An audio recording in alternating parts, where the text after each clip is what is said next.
pre-market update here on the 7th. So I'm just going to go over these 4 stocks one more time. I'm going to do something a little bit different. I'm going to use the time relationship between the waves to kind of show you what I believe is going to happen over the next at least 8 months. So on Tesla, starting out with Tesla. So we got this move right here. We know that this is either 1, 2, 3 or ABC. And depending on what it is, it doesn't really matter in my opinion. This could be a 4th wave. This could be an X wave. The reason it would be an X wave is because the timing of this is going to be less overall than this. This took about a little bit over 6 months. It's about 6 months and 14 days. So far, the A wave down took a little bit less than a month. So currently, you go to the daily. Actually, I'm sorry, it took about a month. So we went from the 19th to the 18th. It's about a month. And then we got this move right here. This is definitely a corrective move. We got ABC up here. That took 12 days. So if we're trying to get to a month for this to be an overall B wave, then we're not there yet. Of course, you can always have an X wave. An X wave is going to have a shorter time span than a B wave. It will always be less than the W wave.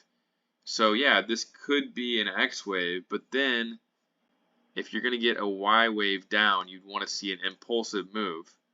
So far, this is not impulsive to me. This is corrective as well. So that means we are most likely making a B wave.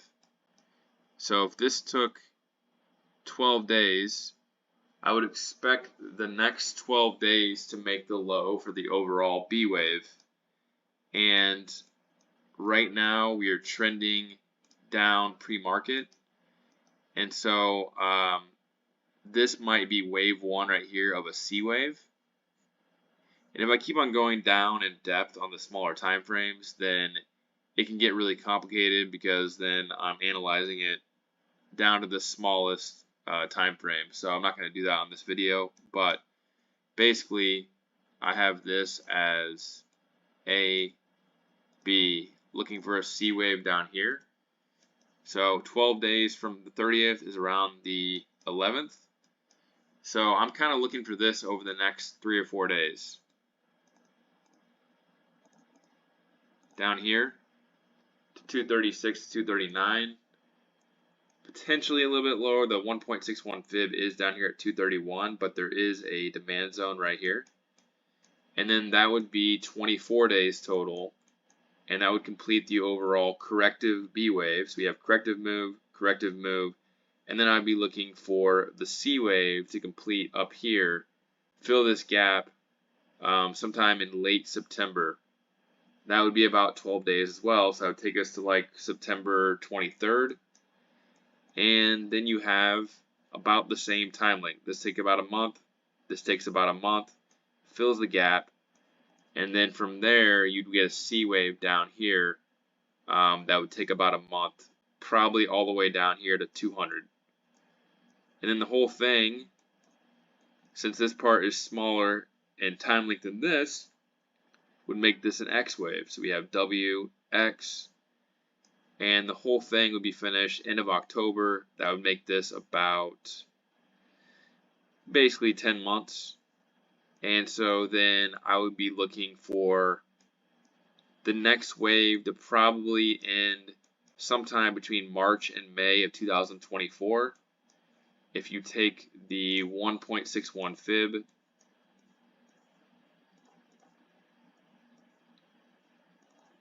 that takes us to 420.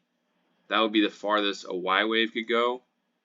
If this ends up being a diagonal, I'd be looking for it to be about the same length as the first wave, and that takes it to, here I need to go to the log chart. That takes it to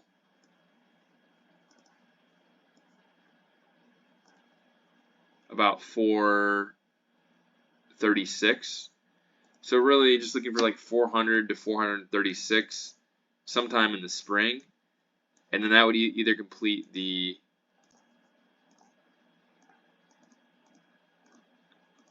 diagonal, and that would be the end of a cycle for Tesla. As I showed in previous videos, you go to the monthly,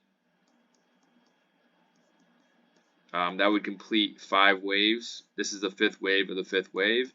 And then Tesla would have a really hardcore correction. Or this will end up being a WXY move up here towards the top, which is at 413. And then we're just looking for something like this.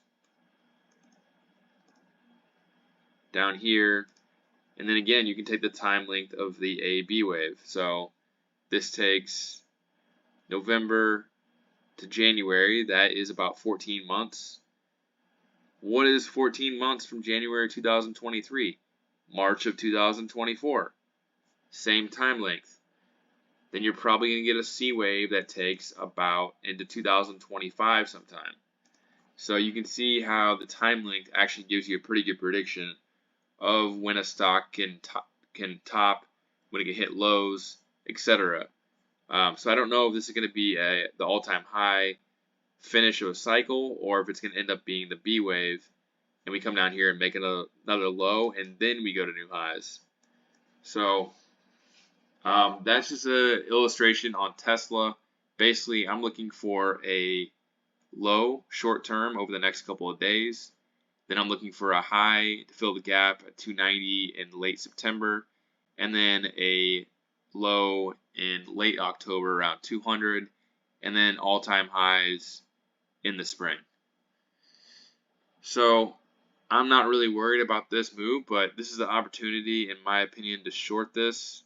We'll see how accurate this is, but I'm looking for 236 to 239 over the next couple of days. So now let's get into SPY. So SPY, based on this, I think that this is probably ABC, and I think that this is going to do something like this. Potentially come all the way down here. There's a gap fill at like 426, kind of like basically exactly like this. That's kind of my base case now.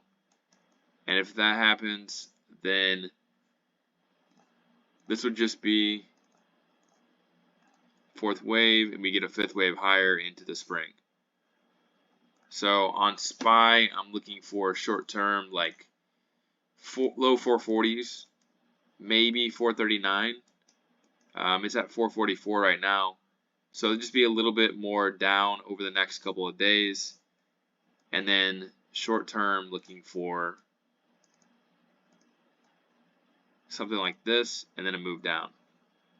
So we'll see if that happens on SPY. But just based on this, I would say it's probably a B wave.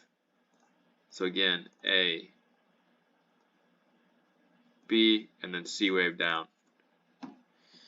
So there's SPY, we did Tesla, Microsoft. Same thing. It's a little bit more tricky on Microsoft because it's kind of a weird wave. But I think that this is going to end up doing something like this. And then that would take us to 446. That's a 1.61 fib of this right here. And then we could get something kind of crazy on Microsoft down here to like 283. There's a gap fill down here. And that's also the 1.61 fib. Perfectly. So that is the game plan on pretty much all these stocks, what I see. QQQ, I'm looking for this to be maybe a short X wave here. It's already down pre-market. Something down in here like that into the next couple of days. This one might last a little bit longer, maybe into Tuesday or Wednesday of next week. Maybe not. Maybe it'll be shorter too. Hard to pinpoint exactly, but I'm still looking for it to be something like that and probably make new highs. And then again, the same as the other ones. 332 gap fill is right here. Doesn't have to go there, but that's the 1.61 fib. So on all of these stocks, I'm not going to do the rest of them right now, but on all these stocks, you can kind of see that, in my opinion, this is not the down move yet. This is the pre-down move to get everybody bearish, and then we rip. We rip over the next 10-15 days. I don't know what the catalyst is going to be. Obviously, I don't know what's going to... There really isn't catalyst anymore. It's just they make up narratives to get it going. So whatever the catalyst is to get it going, and then we go and make new highs. It doesn't have to go all the way to 392. It could come up here and be a short C wave. It could just come to the very top at 385. It doesn't have to go to 392. That's just based on the length of wave A. But I do expect a rip higher going into, like, let's say September 18th to probably September 25th, something like that. And then we get a move down. October should be the bearish month. So all these are shaping up the same, in my opinion. They all have demand zones right here. You notice demand zone on QQQ, demand zone on Microsoft right here. Tesla, demand zone 236 to 239. SPY, demand zone 439 to 443. So they all are shaping up the same, in my opinion. We'll see how accurate this is. This is just right now. Obviously, it can change, and I'll have to update this pretty much daily to see how accurate it actually is. But I think that the time relationship between the waves can really be helpful in figuring out a game plan for your trading days. And so, yeah, my game plan would be pretty much, as long as it looks good, be ready to sell any bearish positions when we get down to this area, and get ready to buy some bullish positions to ride it up over the next 10-15 days, and then get really, really short up here, ready for the biggest move of the year, in my opinion, down. And then also, if you look at growth stocks, those as well kind of mirror the same pattern as well. SoFi, I expect to hit like 930. Palantir, potentially 1760. So we'll see what happens over the next 15 days. This is kind of a different video that I wanted to try out. Let me know what you think in the comments. Do you agree with my assessment? Everyone's going crazy over the China news about banning iPhones.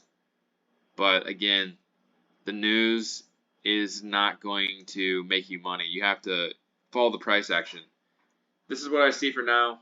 We'll see how it changes, and we'll see how accurate it is. But that's it for now. Good luck trading today.